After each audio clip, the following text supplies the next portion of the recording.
welcome to Eco Girl in a Modern World. My name is Shelley and my channel is dedicated to talking about ways to be more environmentally friendly in a modern context. We're going to keep the video really brief today. It is the Earth Day 2024 video, and I've done a couple of them at this point. I've done two of them previously, and so my message is really the same. Every single time Earth Day rolls around, I evaluate the changes that I have made in the past to be more environmentally friendly, and then I always look to ways, I kind of revisit the ways that I've tried to be more green, and I ask myself, have I adhered to them? And then I strive to create new goals for the coming year. Just because Earth Day is Earth Day every day, we shouldn't just think about it one day a year. The other thing is that it should be a commitment to change that you are comfortable with. And sometimes making those changes take time. And so you should not have pressure to say, oh, I need to do this on this schedule. I've mentioned many times in previous videos that, just think about one area of your life that you feel like you are producing waste, or, one area of your life that you feel like you would like to learn, a greener way to do.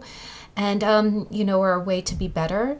And then just, test it out, try different ways. Like, for instance,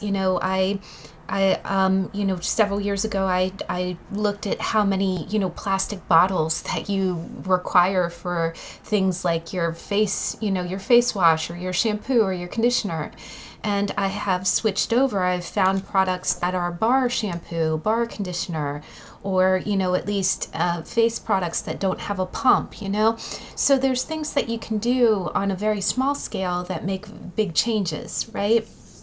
And I always just say, just find things that, find areas of your life that you want to try to be more green, and you'd be amazed. Those little changes add up to, big sweeping changes for everyone.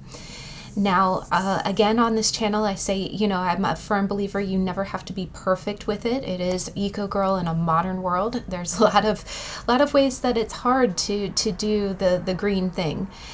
But actually, in the last couple weeks, in the last couple days, I was actually catching myself feeling kind of defeated. I feel like, sometimes when I broach my ideas with people, sometimes, and particularly recently, I haven't been getting a whole lot of support. I feel like I'll tell someone about an idea that I think is positive, and then, I get told, oh, well, that's impossible, that can't happen, this is going on. And I refuse to believe that something is futile. There is always ways that we can make it better. And I want to keep that hope, and I want to be the change I wish to see. And that's what I'm going to continue to do in the next year. And actually, today was a really wonderful day. Tomorrow is Monday, and that's officially Earth Day. But today, I actually attended a Earth Day called a Climate Café, and it was hosted outdoors. The host was so wonderful. It was really, really nice. First off, I had visited a community garden. And it was the first time I had visited this community garden, and they have municipal gardens. Like, literally, they have stones that say, if you suffer from cold and flu, these are the herbs that help you. Sinusitis, here's the herbs that help you. It went through. It was just really amazing. It was this person's garden home that they share with the community. And to learn about herbology, and to learn about the way that, everything that you need are in plants. It was really amazing. It really lifted my spirits. I'm so glad I went to this thing today. The other thing is that there, at the same time I was in my little gathering, my little class, there was also a kids class being hosted. So there were kids running around, rolling in the grass, and that just really lifted my spirits too, because it's like I feel like a lot of the younger generations have a little bit of a nature deficit disorder. They don't get a chance to really go out in nature, and it was just really wonderful. It was wonderful to see that exposure, and that the kids were so comfortable with their environment. They weren't afraid to touch something or learn something, and they were very gentle with things. So it was a great day. And we did kind of a meditative practice, and we talked about topics that were important to us for climate change and other things. And I was really inspired. I think after the last couple days of having a little bit of pushback, with my eco goals, I think I found my tribe. You know how it is when you seek out people who want to be part of the solution rather than part of the problem. It isn't that everyone has to agree with you. It's just, when you have that little spark of hope, you really do need to fan it into a flame, and you need to protect that light. You should not let anybody extinguish it. Just because the majority of the way that things are done is not conducive to positive change does not mean that positive change cannot occur. It can absolutely occur. So, not to go off on a tangent, but I think I've started off my new year well. So just a couple of the things that I aspire to do for the next year. First off, I will continue with my eco fashion rules. Again, I will wear what I have. I will.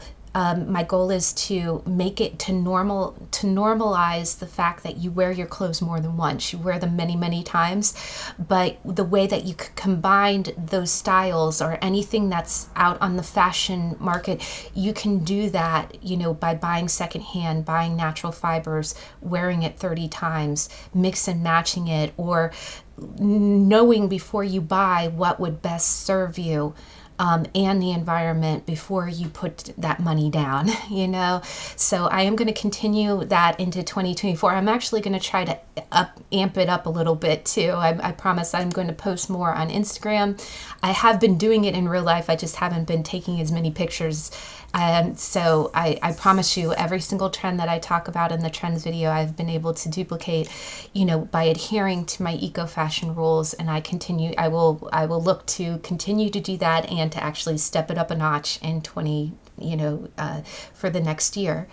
The other thing that I want to adhere to, and I was actually telling the young lady who hosted our class today about this, is that during the pandemic, for health reasons, it got to be where you really couldn't bring your own mug into the coffee shops, like a lot of mainstream coffee shops used to be able to bring in your mug. And now, I have two coffee shops that I go to. One of them does not accept reusable cups, so I'm going to be careful about that. I still want to be a patron of them, but I will, the other coffee shop that I use does accept reusable cups. And Starbucks, they allow you to bring your own mug. They actually give you a 5-cent discount when you do. So I promise, and again, this is a smack my own hand, I kind of got away from bringing in my own mug. And actually, there was a good reason for it. And this kind of ties into one of my fashion rules too. In my fashion rules, I always talk about avoiding duplicates. Sometimes you get so many clothes, you forget that you've already bought something, especially if you kind of store certain pieces, for spring and summer. And then you bring out your winter clothes, you forget that you have that exact same shirt or something like it, and you end up buying it again, or you just like that kind of style and you end up with multiples, of the same thing. I kind of did the same thing with my coffee mug.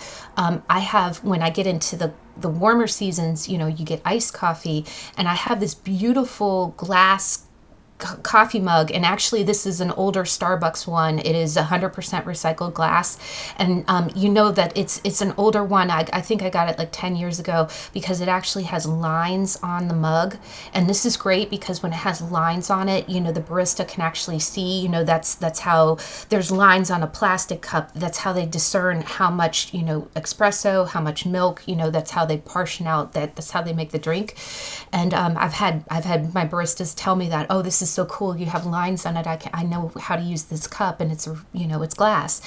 And the nice thing about that mug is that you can put it in the dishwasher. It is dishwasher safe.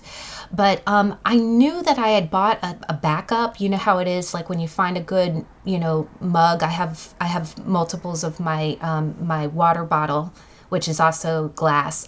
I just like glass better. I feel like it's a little bit easier. First off, you can put it through the dishwasher very well. The other thing is, I'm not against stainless steel. It's just a lot of metal containers.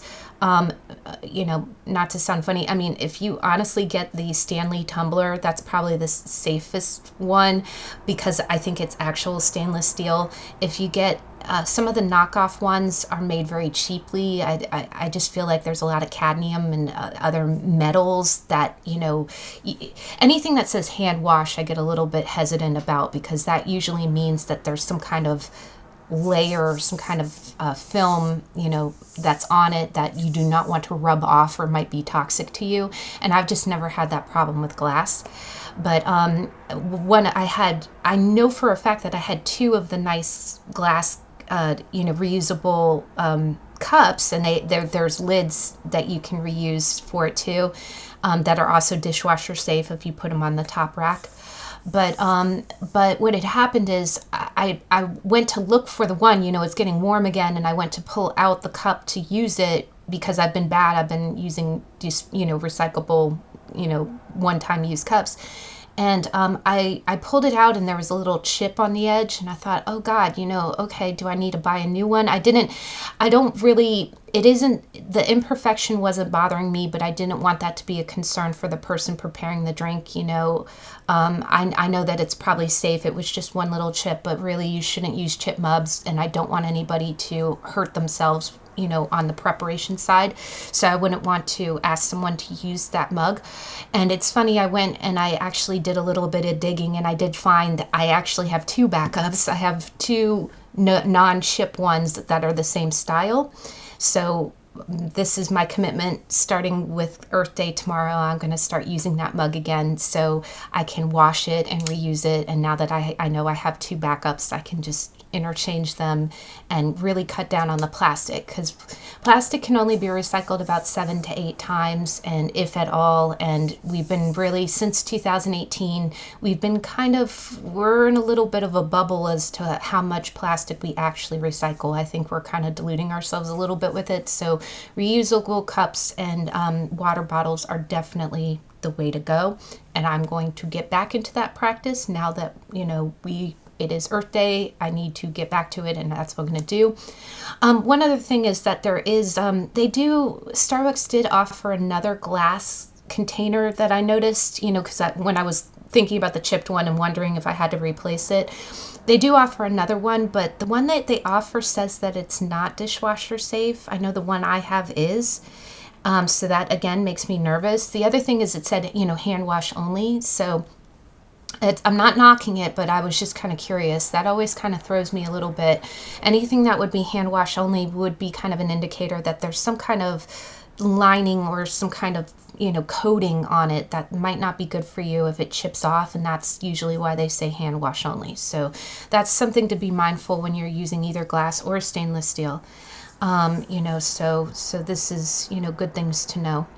The last thing is that the reason that I've in the past I've made a lot of changes with just the products that I use, the shampoo I use, the antiperspirant I use, the makeup I use, and you can watch any of the videos here. I talk really in depth about the changes that I've made. But in the next year, the big thing that I'm going to look at, and this is kind of an even bigger goal, is that housing has been a very, very, very big deal.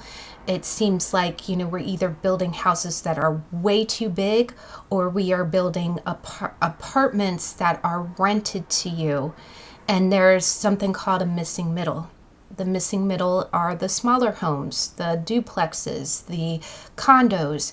And when you look at, there's going to be in the next 5 to 10 years a change to where these missing middle buildings are going to be built.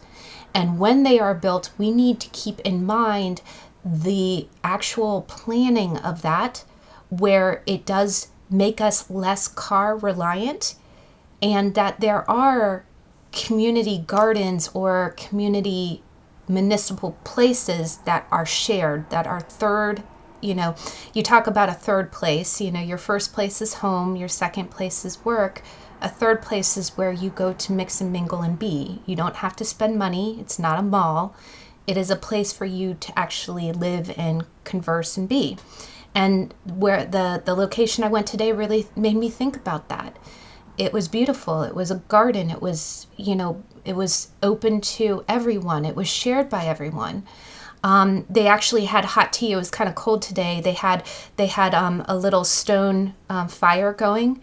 And then they did also have hot tea that was so good. And guys, they picked all of the herbs from the garden that morning, and it was the best tea that I've ever had in my life. It had some I forget, it had some meadowsweet, it had some lemon balm, it was so refreshing. And again, I've had a cold, I've still had a little lingering of that hacking from my cold, and it really was just wonderful. It was warm and comforting, and it also inspired me that even though I live in a small space, you can have an herb garden on a windowsill. You can do this. You can grow your own herbs. You don't have to rely on the capitalist or the kind of commercial, humongous, mill wheel of commerce in order to grow food or, so, but I have some big goals for that in the next year. I really want to study, and I will be talking here on this channel about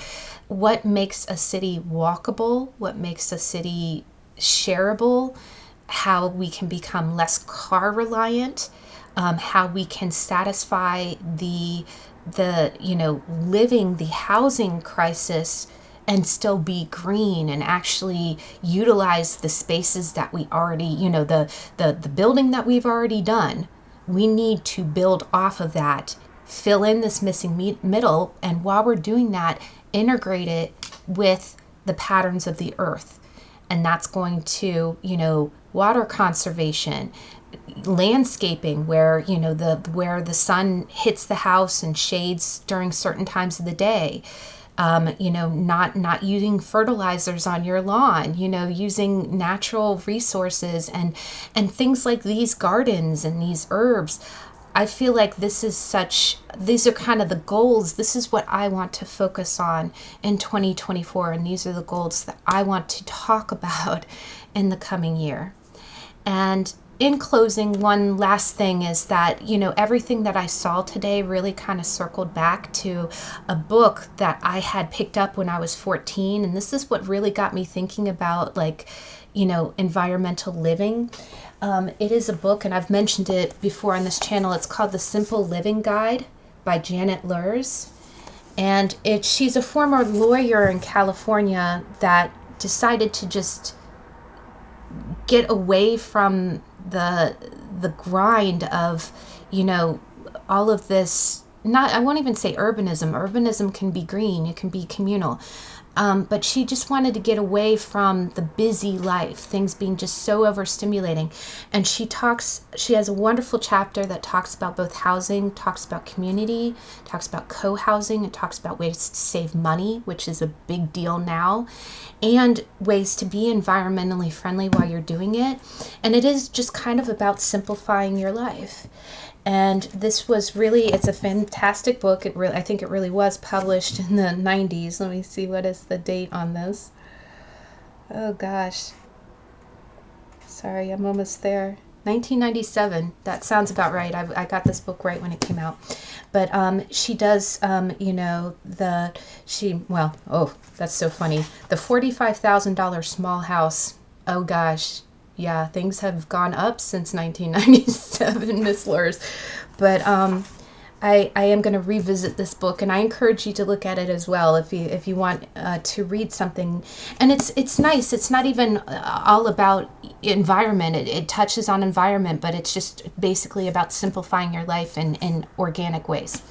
So I just thought it really kind of went full circle So, great book to look at, especially as you're celebrating Earth Day. The other thing is it's a really nice read. It's not a gloom and doom. It's not a guilty read. That's the nice thing. It's just kind of like ways that you can simplify your life, you can downsize, you can declutter, you can save money, and really think about simplifying things. And I think that is Earth Day, right? So this is a great guilt-free read. A few movies that I like to watch, and I actually watched these last year, and I kind of want to watch them again. One of the activities that we did today during our huddle was so nice. We kind of we embodied one living thing, and it could have been a plant, it could be animal. We basically kind of did this meditation and imagine what is the perspective, what is your view of the world from if you were that plant or animal. And I know that sounds that's different. It was a really nice exercise. It was so relaxing. It was just like, it really just kind of came naturally. But when we were doing that exercise, it really made me think about, we would say, I would say, my name is Shelley, I speak for the reeds, or something like that. And that really makes me think of the Lorax. And if you want to either read the book, and I feel like I like reading children's books too. I don't care how old you are, the morals are the same, right? And it's Dr. Suess that you can read him at any age. But if you want to read the book, The Lorax, or there is a really great movie that talks about it. And, he even said in that, I was thinking of that line, I am the Lorax, I speak for the trees. So that's a great movie to watch.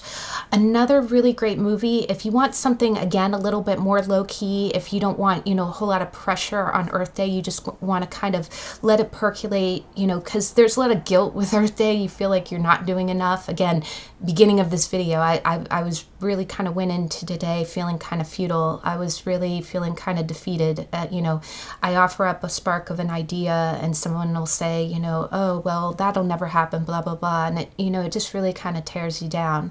And you don't need that negativity in your life. If anybody, everyone's entitled to their opinions, but if it's going to tear down the spark of what you believe is possible, don't let that in. Just shut that out. Let that person believe what they want to, and you continue to believe what you believe, right? Because anything is possible. But one other movie that always makes me think of it is the biopic about I think it's called Miss Potter.